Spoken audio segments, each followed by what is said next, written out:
Hello everybody, happy Friday. I hope you've made it through your homeschool week okay.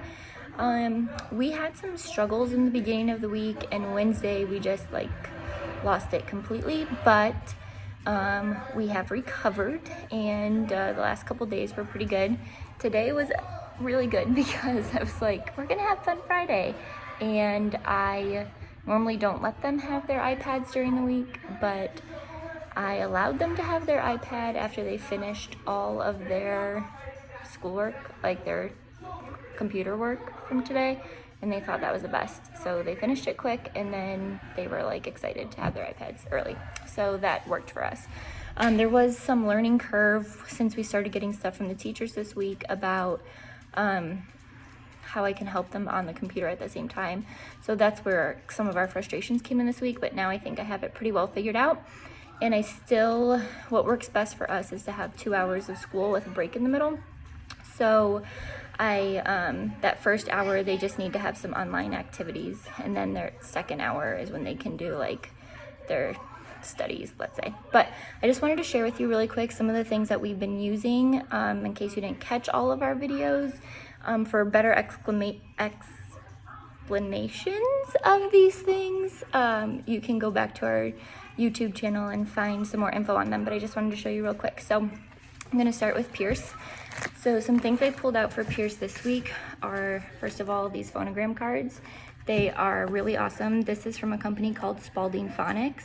I'm sure you can find videos on them somewhere, and I'm also going to work on creating a full video with all of these sounds.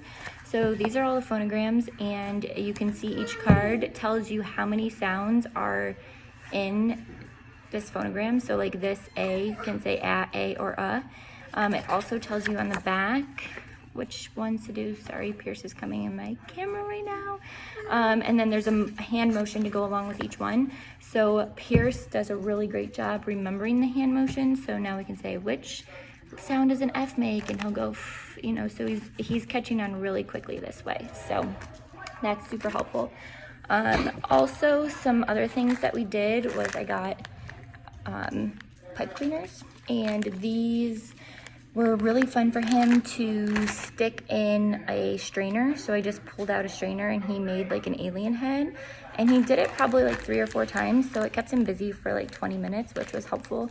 And he had to use his fine motor skills to push all the pipe cleaners through the little holes of the strainer. So that was an easy, fun activity for him to do.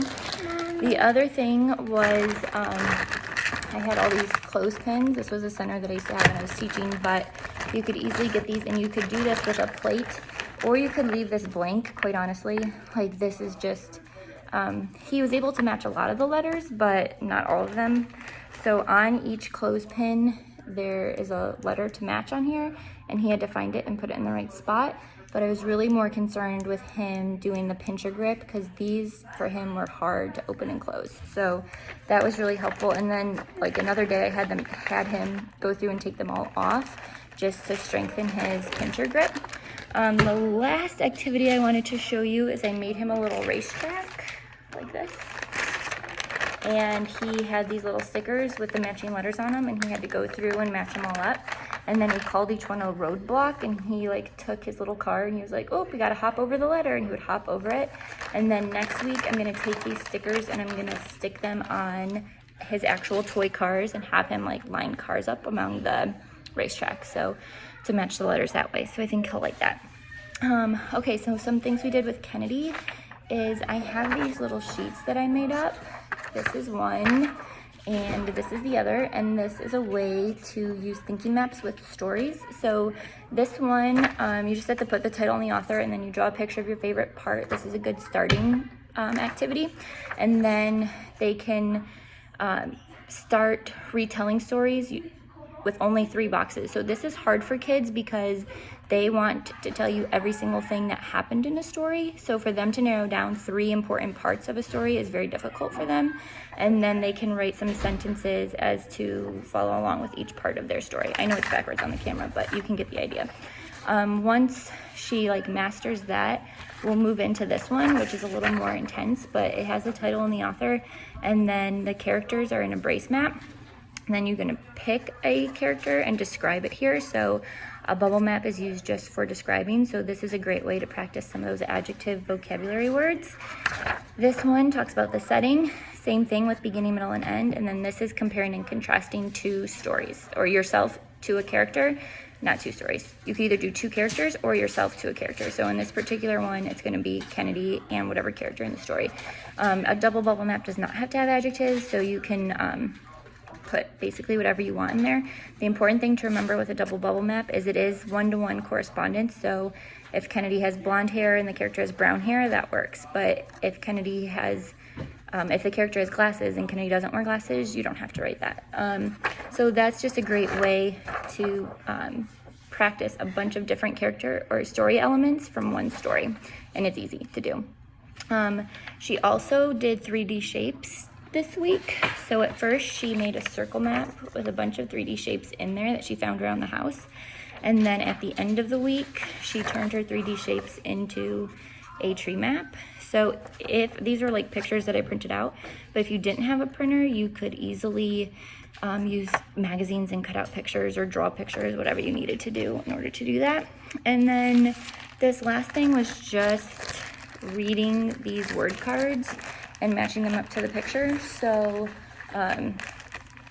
they had little words on them that she had to sound out, and she did a pretty good job on it, but it was more difficult for her than I thought it was. She's a really good reader, but for some reason, like sounding words out, especially unfamiliar words, it was a little more difficult for her. So I'm glad we practiced that, and we're going to continue to practice those blue boxes and sounding that stuff out using the movable alphabet like I've shown you before. Lastly, we have Jackson. Jackson did a couple of these activities this week. These are from Teachers Clubhouse, and I looked it up and it still exists. This is from 2007, that's why I wasn't sure if it did. But it gives you everything you need to do like a hands-on center. They have a ton of stuff on there. I had to Google it and type in Teachers Clubhouse. Going directly to the website didn't work. But it comes with directions, and it also comes with a worksheet.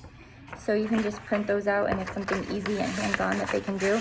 They're a couple bucks each one, but like I said before, you can also look up the Florida Center for Reading Research, and they have free activities there. Jackson was focusing on adjectives this week, so I pulled out, I had some of these old like National Geographic magazines, but you could really do this with anything, like a book, article, whatever you have lying around. And he just made a circle map of adjectives that he found in there. So it was nice because he was reading an article and he was specifically picking out adjectives. We got to have a nice conversation about that. And the last thing was he had opinion writing for this week. So he had to read 2 articles, and based on the 2 articles, he had to use text evidence in order to decide which type of game was better, a digital game or a board game. Let me tell you what he picked. Take a guess. Of course he picked a digital game. So he has all, I know this is gonna be really hard for you to read, but you can get the idea. This is a one-sided multi-flow map. He put his opinion and his grabber and everything he might need for his opening in this box, and then these are his reasons why. And then on the outside of his boxes, he put the text evidence that he's gonna need in order to support those reasons. So that was the first step in our process, and we'll continue with that for next week. So I just wanted to show you what we were doing, and if you have great ideas, let us know. Have a great weekend.